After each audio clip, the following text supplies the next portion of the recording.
Hey everybody, today we are going to be food prepping shepherd's pie. If you're on YouTube and you just want a recipe card, you can click on the link in the description below. If you want to start cooking, let's go. First thing I'm going to do is throw in my lentils, and then I'm going to bang on the pot to wake up the neighbors, and then I'm going to throw in my bay leaves, and I'm just going to let this cook for about 15 minutes until those lentils are nice and soft.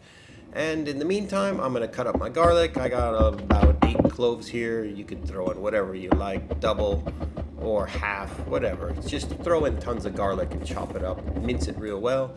And then, of course, we also want to throw in an onion, peel it up, chop it long ways, and then I like to give it a slice right across the middle, and then give it a choppy chop all the way across, and just like the garlic, chop it up nice and fine to get those flavors leaking out. And then we're gonna get a mushroom here, and watch what happens with this mushroom. When I get down to the center here, the stem sticking out, the knife wants to slip off either to the right or to the left. Left is bad because my fingers are there, so you got to be quite careful. So there's a better way to do that. If you grab your mushroom and start chopping the same way, as soon as you get to the stem, flip it on the side, and then you can just keep chopping. And then when you get a long side again, just keep chopping after you flip it. And you can chop it quite quick. You can go through this whole bowl without cutting your finger off.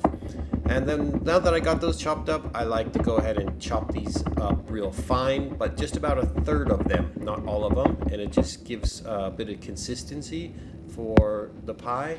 And same thing with carrots. I like to take one of them and just shred it up so you get something sort of small, and then just chop these up. I like to chop them fine and then into just your regular shapes. Usually people cube them, but that's how I like my carrots. And then it's a beautiful day in Bangkok, so I'm gonna go outside and chop my potatoes. Just gonna chop one in half and then chop it down. Was that a chicken? I swear I just heard a chicken. I'm on the 29th story of a high-rise apartment in Bangkok, and I hear a chicken. Hold on, let's put this potato back together. Listen. Yeah, that's definitely a chicken. Alright, somebody brought their chicken to work today. Whatever, I'm gonna just keep chopping up my potatoes. What is that? I hear something else again. Sounds like there's traffic in my living room. I don't think it's traffic though. Let's have a look what's going on out here. Don't mind my fingers. It is a boat. Okay.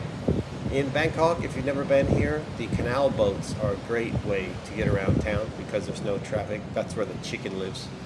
Anyway, wow, look at that. There's a glitch in the matrix. What's going on?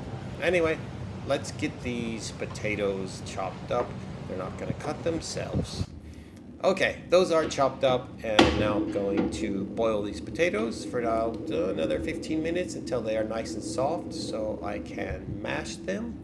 And in the meantime, I'm going to throw in my onions and my garlic, and for whole food plant-based cooking, we don't use oil.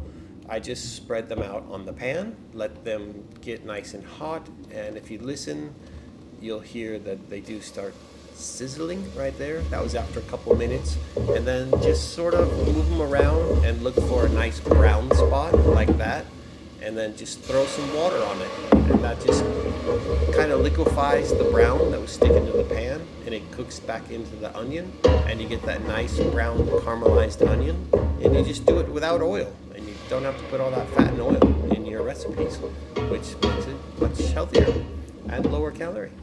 And I forgot to chop up my celery, so my onions are cooking next to me. I'm gonna have to just chop this up real quick and throw it in the pot. I forget a lot of stuff. I don't know, you do too. Anyway, now you can see it's all cooking down, and I'm gonna throw in my finely chopped mushrooms, and I think I cooked this for about 2 minutes just to get all those flavors going in. And then I threw in the bigger mushrooms and cook those. I put a little bit of water so they could just sort of steam all together. Not too much, just a bit. And then I threw in my carrots, and I'm gonna cook this again for 2-3 minutes just to get it all sort of soft and nice together. And there it is. You can see it's all cooked together and looking delicious. And after that, I'm gonna throw in my peas. just chuck them in, give them a few stirs, and then we are going to get our 14-ounce can of chopped tomatoes and throw it in there. And this is a really nice addition. It doesn't get too tomatoey. I know that's a lot of tomatoes, but it actually just gives it a nice sweet little bit of a tomato flavor. It doesn't taste like marinara sauce or anything. It's very good. And then of course we want to throw in our lentils, which is the big hearty source of protein for this, and just mix them all together. And then we will throw in a little bit of cornstarch just to thicken it up a little bit, and we'll just give that a little bit of a mix, and then we will move on to our spices. This is salt and pepper. Just gonna shake that in there, and then I'm going to add some sage, and then I think I have some, what is that, rosemary? It's either rosemary or thyme. And then this is the other one. If that was rosemary, this is thyme. If that was thyme, this is rosemary.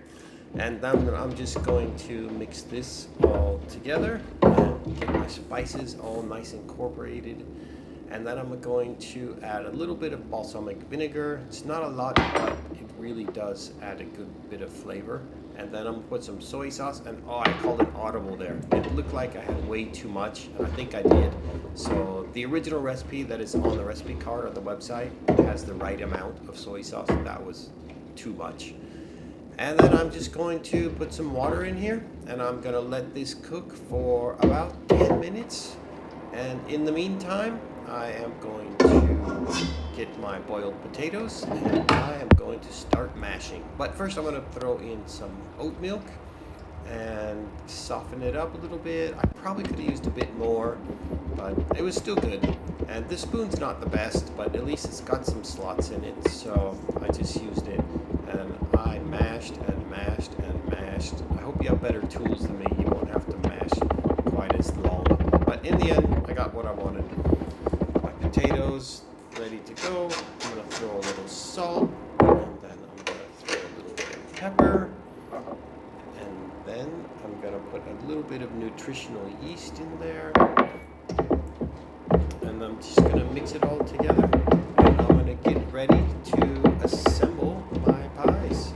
And I've already made a couple, so it looks like there's not much there. That's because I was playing around with different containers.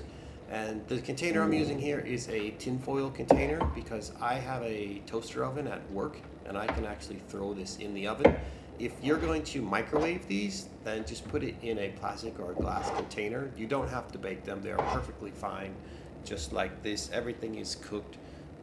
And I did microwave some before and they are quite good. So, but for this one, I'm gonna bake it. So I'm gonna leave it in this container. And I'm just going to spread a nice mashed potato filling on top of everything else. And then I am going to put a bit of pepper on the top. And then I will just seal these things up. And I am going to keep them for this whole week. And I am going to do that by putting them in individual containers and throwing them in the freezer. These containers are huge. This should make 6 servings. I only made 4, one of which you're about to see. But these are good for about 6. You just need a little bit smaller containers. And here is the last pie. I am going to eat it right now for lunch. So I am going to make a nice big helping. I tried to eat all of this. It was ridiculous. I couldn't even eat half of it. Anyway, I'm going to put some lines on the potatoes there. And I'm going to bake this. And there it is. Nice and crispy on the top and nice and hot in the middle. And here I am out on my balcony and I really enjoyed this and I hope you guys get a chance to make it and I hope you really enjoy it too. If you do, please come by our Facebook page and post some pictures of what you made. I'd really love to see how everybody else makes this. Enjoy!